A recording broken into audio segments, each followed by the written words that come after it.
Okay, it's been well over a month since we've done this, so it's time to give you some updated Dynasty running back Oh boy. rankings. We'll look at 5 tiers, over 24 running backs, and we will rank them.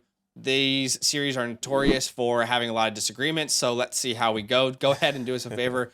Drop a like to show some love. Subscribe if you like Dynasty content. And I want you to comment down below who is a running back in Dynasty that you just feel like is not getting the respect that they are due.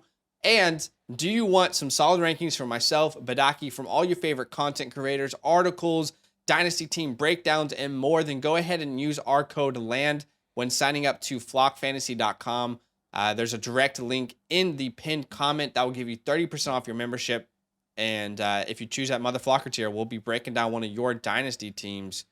Okay, 5 tiers. About, almost 30 running backs I had ranked. Let's see I have about how we go. Might have a little bit more. Might. Okay, so let's start in tier 5. Why don't you tell me the names that you have here in this tier 5? All right, tier 5. Here, let's start off with Rachaad White. Okay. I don't know if you have Rachaad White. White. I have him at the beginning of this tier, but okay. I'm happy that you have him I have general. him. I just have him in this tier. Yeah, I have Rachaad White in this tier. I also have James Cook in this tier, which I know that's going to be one that we see different. Okay, yeah. I don't have James Cook in my top 5 tiers, but sure. If you have him there, we can add him. Yeah, we can have a conversation. I guess just to talk about James really fast, I'm really believing him stepping into an opportunity here. He's going to be stepping into a lot of targets, and I think a lot of people don't necessarily realize that.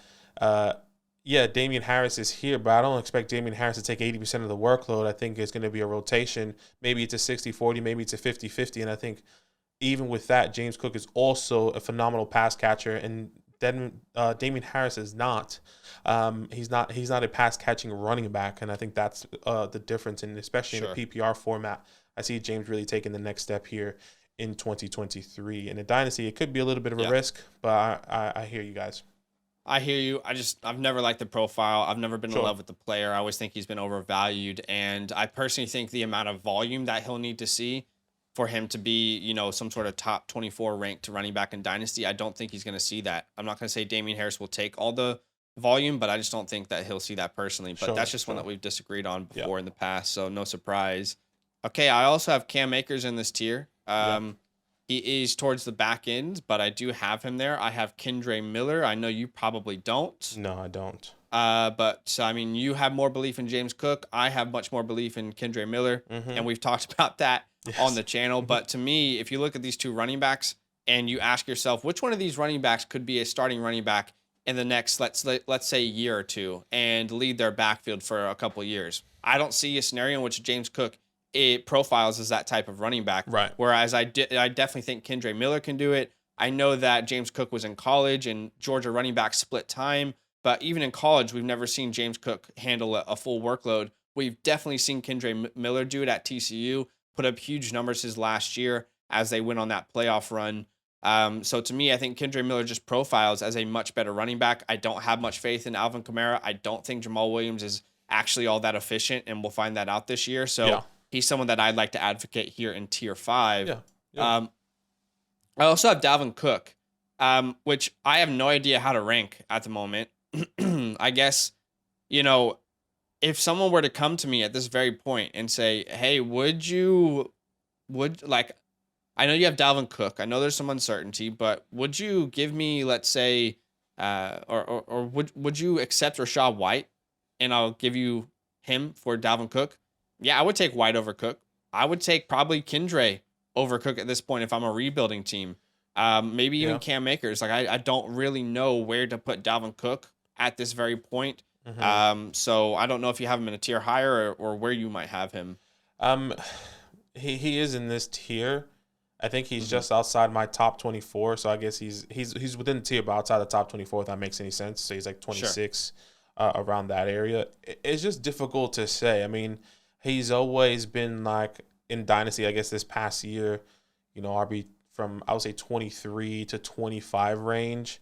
And now with him being off the team, he's fallen significantly, especially in the community with RB 32.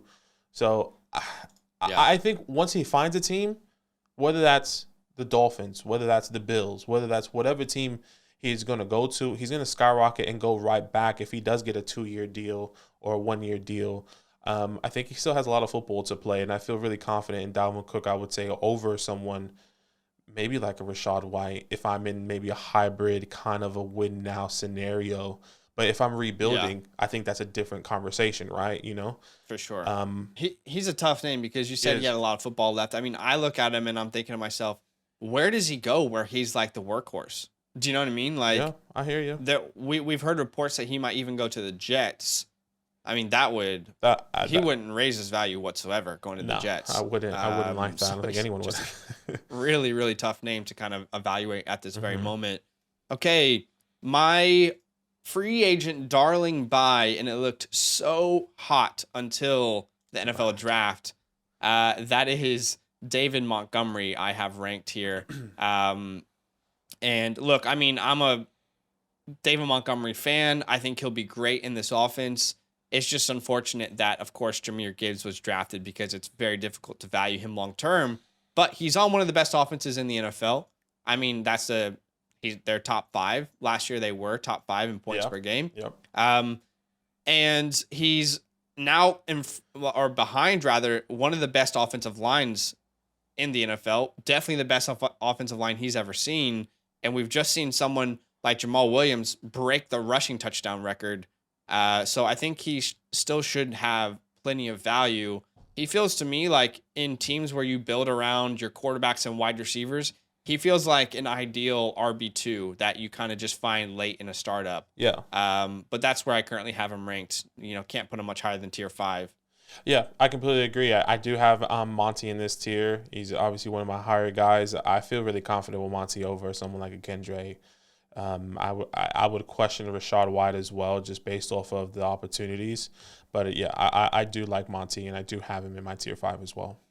Okay, a couple other names that I have in here. One would be Derrick Henry. You know, the king, right? Gonna be 29, 30 years old in January. Mm-hmm. I mean, you do have to, like, I know it's, we get a lot of comments from people who are new to Dynasty or who are veterans, and they'll say, you know, man, youth is so overvalued. Youth is so overvalued. But I think every analytic and every, you know, sort of research we've done on running backs who hit their peak suggests it's around the age of 28. Now, Derrick Henry is already an anomaly this year at the age of 29, going to be 30. But I still think he's deserving of being here in tier 5. And then a couple other names that I would personally have. One would be Devon Achane. I know we disagree on Devon Achane. I would have him right next to David Montgomery. And then this is where I would put Alexander Mattison, which we haven't really talked about too much. You know, this on this running back ranking series, because Dalvin Cook was always ahead of him. Now Dalvin Cook leaves. I'm personally asking the question, do I want Mattison? Do I want Rachaad White? Do I want Mattison? Do I want Derrick Henry? Like, those are the type of questions I'm asking myself at the moment here in tier 5. I think Mattison, if he is a starter, which it looks like he will be, I don't see how he doesn't finish top 24. But yeah, at the same time, he's not some spring chicken stepping into a workload. Yeah, I completely agree. He's my RB. He's actually higher for me. He's like just in my RB, my top 24 running back. So I do give him credit. He would be lower for you then? He would actually be higher. Okay. How is he higher? Because you're saying top 24, but he's my RB 20. So I'm saying, I guess like he's higher on the list. I'm not necessarily sure where you can see him because I can't see it, but I have him as my RB 24. Sorry, so he's lower confusing. On the tier. He's lower on the tier. Sorry, I just didn't know where you put him on my screen. Okay. It's different. Gotcha. So yes, he is my RB 24. I think he's a good one year type dude. I brought out a video. I think a lot of people liked it or disliked it. I just don't see him handling the workload long term, kind of like a Devon Achane or whatever the case may be. And whether that is, maybe he's a good 1 year deal for you guys, and I think that's more exciting. But I think I would rather have everyone on this tier that we have said outside of Devon over Alexander Mattison so far. I would say outside Derrick Henry and Dalvin Cook. That's what I'm gonna say, because I think that's so a little bit tough. You would rather have Cam Akers, I'd rather James have Cam, Cook. I'd rather have James. I'd rather have Rachaad White. I would even rather have Kendre Miller. over Alexander Madison. So yeah, right we now. definitely disagree on that then. But to each their own. To each their own for sure. I mean, I was struggling on potentially putting him in tier 4. But yeah, I ended up putting him at the top of my tier 5. I mean, that's all that I have here for this tier. I don't know if you have anyone else that you wanted to advocate for. No, I think that's about it. I mean, yeah, that's all I have here. I would say one guy that I personally struggled with. I'm not sure if you have him higher, but I look at someone like an Aaron Jones, and I kind of struggled to see. I know in a dynasty perspective, yeah, we want somebody younger, but I think I'm going to get so much more in return than someone like a Devin, than someone like a Kendre in the first year. Obviously, it's dynasty, but I always question that, and I feel like sometimes he should have some love. But other than that, it just really depends on how you really want to build your team. Yeah, he's not really in my top 24 at this moment, but I do think he's a value depending on your like I bought him for a third, for example. I think that's a good value, but just certainly not someone that you feel good building around long term, as he's going to be. I think he's already 29. Is that correct? I can't remember, but he's very close to that age. Another name that I think a lot of people would be upset that. Sorry. He's not 27. He's definitely not. He's RB 27. Sorry. Oh, okay. That's what I meant to say. In the community. So another name that I think a lot of people would have and probably upset that we don't have here is Isaiah Pacheco. Isaiah Pacheco, to me, I will just quickly say you can put him here if you want in this tier 5 if you feel very strongly about him. To me, that offense is run through Patrick Mahomes and Travis Kelce. Pacheco, I know they went on this run in the Super Bowl, but that was mostly matchup based. I mean, they knew to beat the Eagles, they needed to have a very specific plan, and that was to utilize Pacheco heavily. I'm not saying that they won't this year. I'm saying that this offense will still be built around the pass game with Travis Kelce and Patrick Mahomes, and we didn't really see much, in the way of catching passes for Isaiah Pacheco. Clyde was hurt a lot. I think he'll be back. I'm not going to say he'll take the job, of course. I think it's Pacheco's job. But what I'm saying is I think it's a 3-way time split between Pacheco, Clyde, and Jerick McKinnon, who was actually the most valuable running back on this team in the fantasy playoffs last year from the Chiefs. So it's a 7th round pick. I don't really love the investment long term. I agree. I would probably take everyone in this tier 5 over him. But if you guys wanted to say, look, I prefer Pacheco over Kendre, I prefer Pacheco over Cam, like, fair enough, to each their own. So here in tier number 4, this is where I would personally have Zach Charbonnet. Difficult player to evaluate, but still, as a prospect alone, I still believe he is one of the better running backs in this class. I believe if he went to a different team, then he absolutely would have had the chance to be the workhorse RB1 for that team for years to come. He gets great draft capital. He just lands in an area that's really difficult to project value, and that's in Seattle. But I still think he's deserving of tier 4 myself. I also have Dameon Pierce in this tier. Yep. I'm with you there. I'm not sure where you have him. Same tier? Yes. Yeah. Will showed some good signs last year. Will be the lead running back in this backfield. I think Devin Singletary will have a bigger role than people are giving him credit for. But Dameon Pierce, definitely proved a lot of people wrong last year, and they didn't draft any sort of clear, someone to overtake him, if you will. I got Joe Mixon in this tier. Yep, Joe Money Bags. We're on the same page there. He's a very risky one to bet on. He is. Part of me almost asked myself if I'd rather have Alexander Madison, honestly, because there's a scenario in which Joe is not even playing on this team this year, and there's a very likely scenario in which Joe is cut next year when they have to sign Burrow and Higgins and then eventually Chase. Yeah. I think the long term for Joe, I feel more confident that he will find a decent team that's going to give him opportunity. Okay. And I think that's what I struggle with Alexander Madison. It's always trying to project what's really going to happen. Sure. Yes, Alexander Madison is younger. He's getting his first time as a running back. I guess his true opportunity as a workhorse guy. But I think with the history with Joe, I'd rather have him take a shot no matter where he goes. I think we can see, a 2-year contract, a 3-year contract, whatever the case may be, for someone like Joe. So I feel more confident than Alexander Madison. You were kind of alluding to that. But I like Joe Mixon, and I have him in the tier 4 as well. Yeah, he's one of those, like, if I had Joe Mixon and someone gave me Madison in a second, it would be an easy yes for me. Or even like Madison in a projected early third, I think I would do. Okay. But that, I feel like, yeah, there's just, man, it's hard to project him being the starter long term for that team, given the market and their needs. Okay, I also have Miles Sanders in this tier. Big fan of Miles Sanders. Heading to Carolina after a career year, finishes the RB 15 last year, put up over 1,200 rushing yards.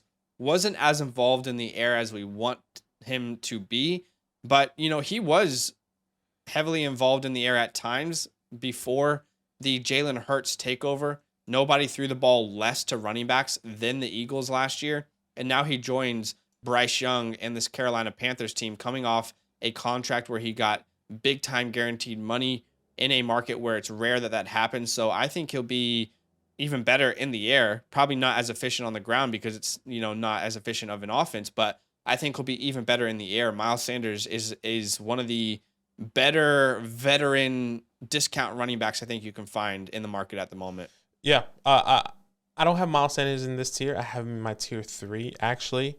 Okay. I'm a little bit higher on Miles, I would say 1 or 2 spots than the community right now. I actually only have one other player in this tier personally, and that is DeAndre Swift. I'm not sure where you have him, but I have Swift. I would have him as well. I have Swift in this tier. I think Swift could find a good workload if he can stay healthy. I know a lot of people are believing in Rashad Penny. I'm not a massive Penny believer, but a guy that can, I personally think we haven't loved the opportunity, but we haven't. He can have the work done on the ground, in my opinion. That's what I'm trying to say. Even though he has been kind of taking that away from him with Jamal a little bit this past year, but if he can stay healthy or just be the primary third down guy, I think we can see so much from DeAndre Swift in this offense, especially with the Eagles. We could. Yeah, we could. Most of his he is one of those few running backs where over 50% of his fantasy points have come through the air historically. Exactly. And we just got done talking about Miles Sanders. They don't throw the ball to running backs very much. Unless there's a huge identity change, his points will have to come on the ground, and he's not really found that as a reliable source of points so far in his career. But I mean, it definitely could happen. Mm-hmm. Okay, so I have 2 other players in this tier. Okay. One being J.K. Dobbins, and the other being Javonte Williams. So I would have Miles Sanders right behind those 2. I love J.K. Dobbins. I love Javonte Williams, but I think there are still some realistic concerns for them. When I look at my tier 3, these are all running backs that I feel really good about being my RB1. Let's say I built my team around, again, wide receivers, quarterbacks, maybe a tight end. In tier 3, I feel very good about those players being my RB1. They might not be elite RB1s, but I think they're very good fill-in RB1s. So whereas I think Javonte can get there, but we don't know what he will look like this year. It's very difficult to see if Javonte is going to improve his value in 2023. What will he look like coming off that injury? J.K. Dobbins apparently holding out when he's proven absolutely nothing. Will that team sign him long term? We don't know. Right. I wish he was just hungry to prove himself rather than holding out for a contract in a league that just doesn't value running backs that way. So I have all 3 of these guys in my tier 4. Because my tier 3, again, these are all players that I would feel comfortable being my RB1, even though they're not elite guys at the position. So you have all 3 of these guys in the next tier? I have all 3 of them in the next tier. I would say I am more comfortable with J.K. and Miles Sanders being in tier 3. If I had to advocate for one, I will put Miles Sanders with the long-term contract up. Look, with Javonte, I agree. What's the outcome look like? Is he going to get healthy? When he's going to get healthy? Can he really bring it back? Surely question marks. But I think if I had the opportunity to advocate and bring somebody else up, that would be J.K. Dobbins. Yes, I know. Yeah. I agree with you. Don't love the holdout. Don't love that. I wish he can just put his head down, play football. But I think what we saw in the second half of the season last year with, him limping with one leg and him really showing, say, hey, I still have it in me. I just need this time to really understand what's happening with my knee. And I think we saw that in the second half of the season. And I think we're going to be seeing J.K. Dobbins, continuing to rise as we get closer and closer to the season. Hopefully, if he's at training camp, hopefully he's still not holding out then. Yeah. So I really feel more confident in Miles and J.K., but right now I have to go with the long contract extension with Miles Sanders in a dynasty perspective. Sure, I'll give you Miles if that's what you're wanting to advocate for. I will say that it doesn't feel very comforting that the first chance J.K. Dobbins has to be healthy and to be at camp and to be a team player, he's asking for a contract extension. Like, that doesn't feel very good. I understand he wants to make his money. I don't want to hold anyone back from their money. But, I mean, realistically, what has he proven? Like, he's not been healthy at all. So I just feel like if I was a GM of that team, I'd be like, are you kidding me, dude? Like, we drafted you so high and you had a great rookie season, but you have not really been reliable for us at all. You want a contract now? Looking at all these other players who don't get contracts in this market, I don't know. It could bridge a gap. So I'll give you Miles there for sure. Okay, this is where I would have Ramondre Stevenson in tier 3. Yep.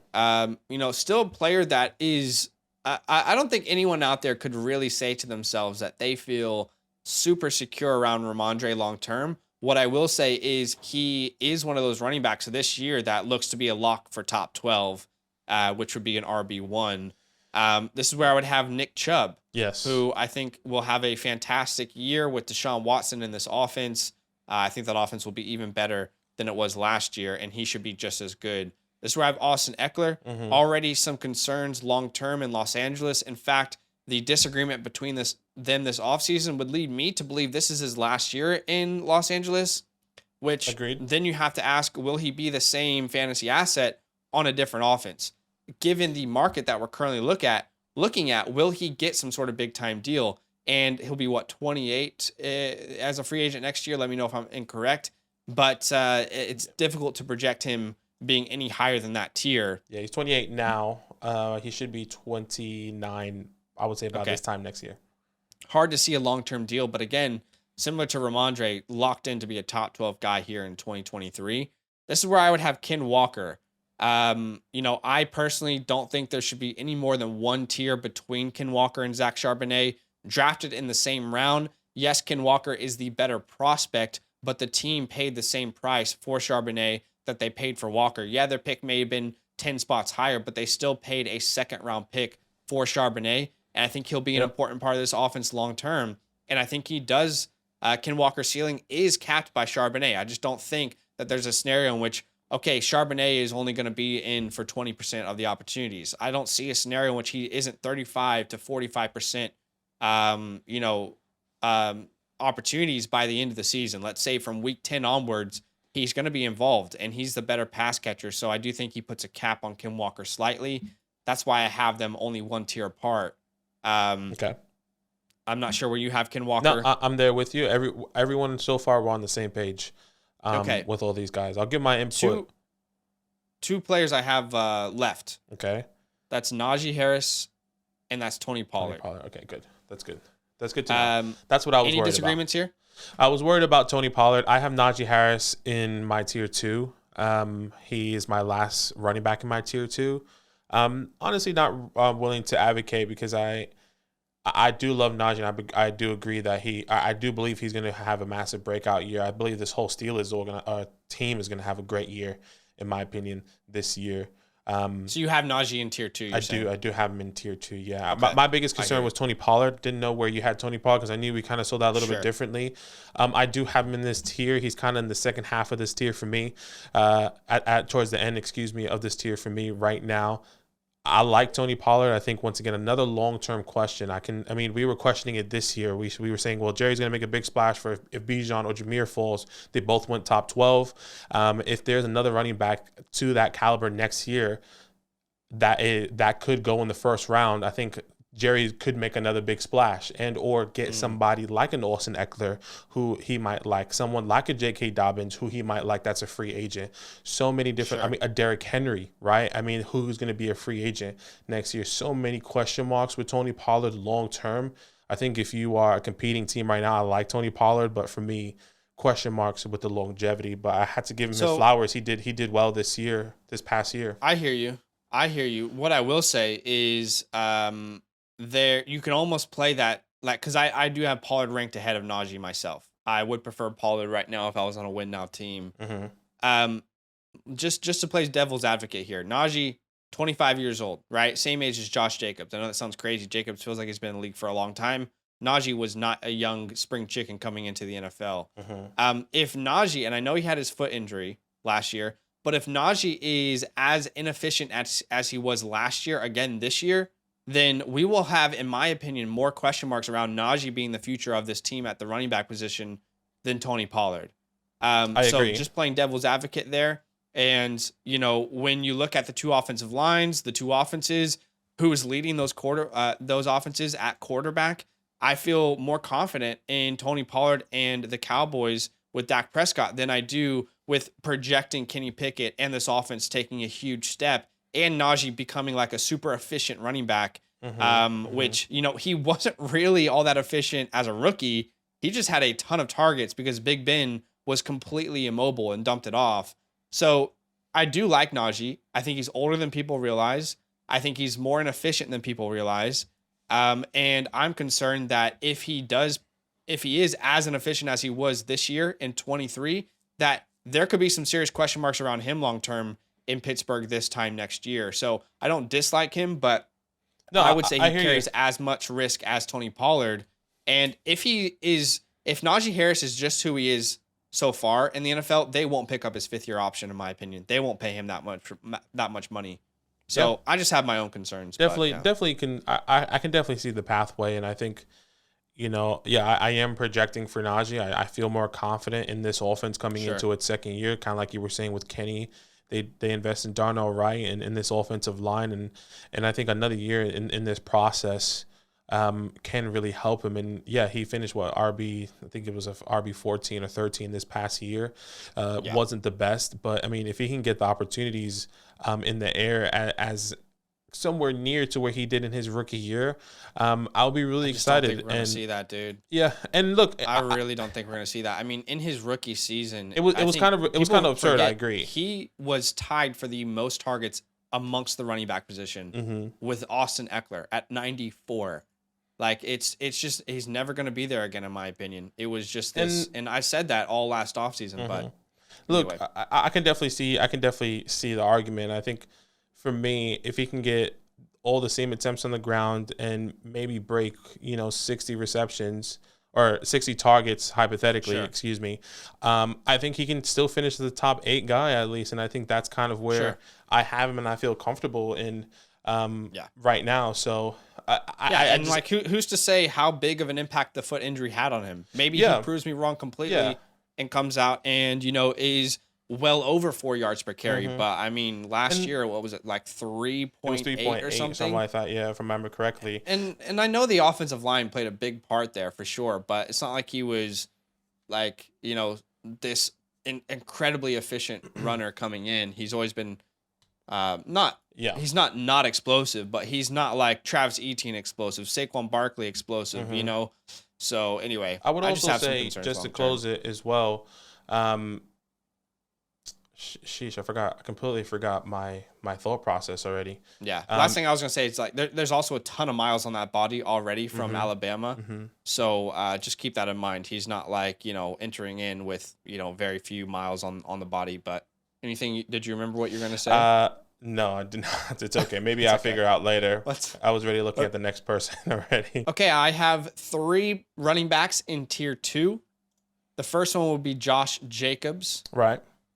Rushing leader last year, uber efficient, 4.9 yards per carry, seeing 340 attempts. He was so good last year, and I think the offense will continue to be built around him. We just need that contract long term. Like, if Josh Jacobs signed a 3-year deal, then I think we would all feel much better about him. I have Travis Etienne here, who I think if people give him the credit that he's due, then they will be less harsh on him, considering that last year was technically his rookie season, for him to go out and put up almost, I think, 1,400 all-purpose yards, I think that's more impressive than the average person. And then the last player I'd have in here is Saquon Barkley, who, again, would be easier to value long-term if he had some sort of long-term contract. Those are the 3 running backs I have in tier 2. I'm not sure about you, though. The only other guy I have is Christian McCaffrey. Okay. And, you know, there's really no conversation, no argument for it. I just think he's a tier, especially with his age group compared to the guys that we're going to talk about in tier 1 right now, to be completely honest. I know the still longevity in his contract, great offense. I just think if I'm always going to invest in somebody, I'm going to go to somebody younger and maybe with a contract that I feel really comfortable with. And I think that really sets him apart, in my opinion. What really sets him apart from tier 1 is the age right now. So sure. That's where I'm at. Yeah, he's he would be in tier 1 for me at the back end of my tier 1. Yeah. And like maybe he deserves a tier 1B or something. Yeah, I think this is definitely, to me, like if I'm on the board and I'm looking at running back and Saquon, Etienne, and Jacobs are available, I mean, you can make a case for Etienne if you're rebuilding, but like outside of that, if you're trying to win right now, it's like McCaffrey to me is a clear pick.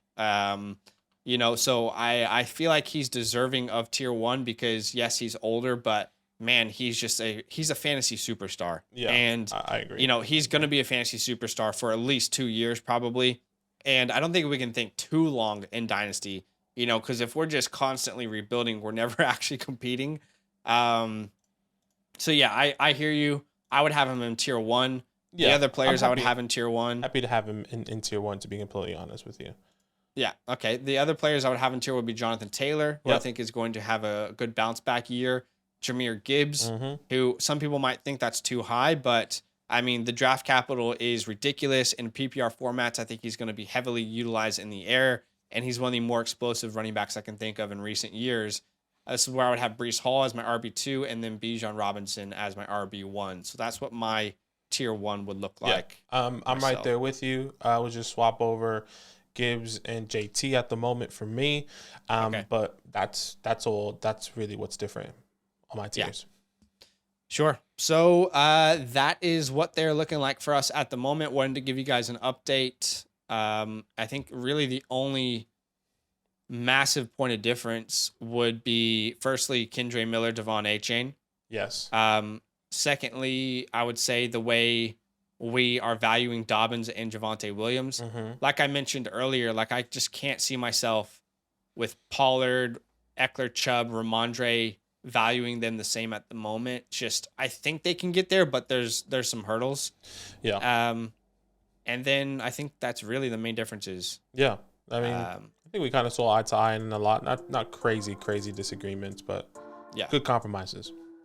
All right, that is it for today. So do us a favor, drop a like to show some love. Subscribe if you like Dynasty content, and we'll see you in the next video. All love. Now that those idiots are done talking, who needs some rankings? Hell yeah, I need some rankings. Then use promo code LAND, LAND, for 30% off any membership at flockfantasy.com. Oh. It's so easy, even your grandma could scan that QR code right there.